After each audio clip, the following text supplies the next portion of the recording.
If we're going to beat a female narcissist in a custody battle, we have to understand the disorder itself.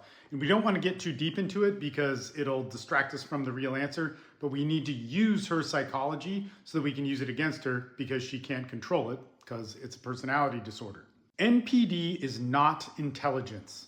It's a trauma-based disorder rooted in compulsive and high-risk actions. Narcissists will not win from courtroom brilliance, but they win from obsessive chaos and systematic loopholes. They're leveraging your guilt, your shame, every single good quality that you have, they're going to use against you. They need an audience and a hero enabler that was probably you for many years. They're going to convince their audience that they're the comeback hero. And then they're going to convince that hero enabler that used to be you that they're the toxic ones and that hero enabler needs the narcissist. So what's the strategic use in all of this?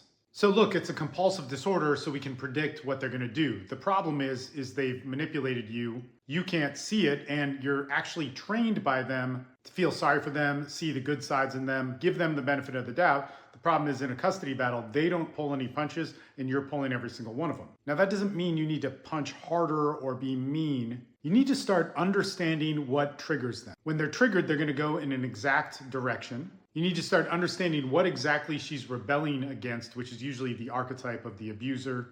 That's kind of a long explanation, and you should watch my other videos on it. And you need to design a case where she's going to trap herself in a web of lies, exhaust her like she's exhausting you in her own reactions, learn how to properly discredit her with those lies.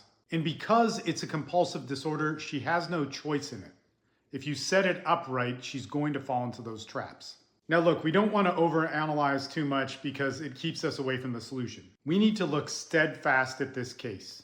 Start with all of your evidence, whether it's good or bad. Make sure you can organize it. Make sure you can show where it is.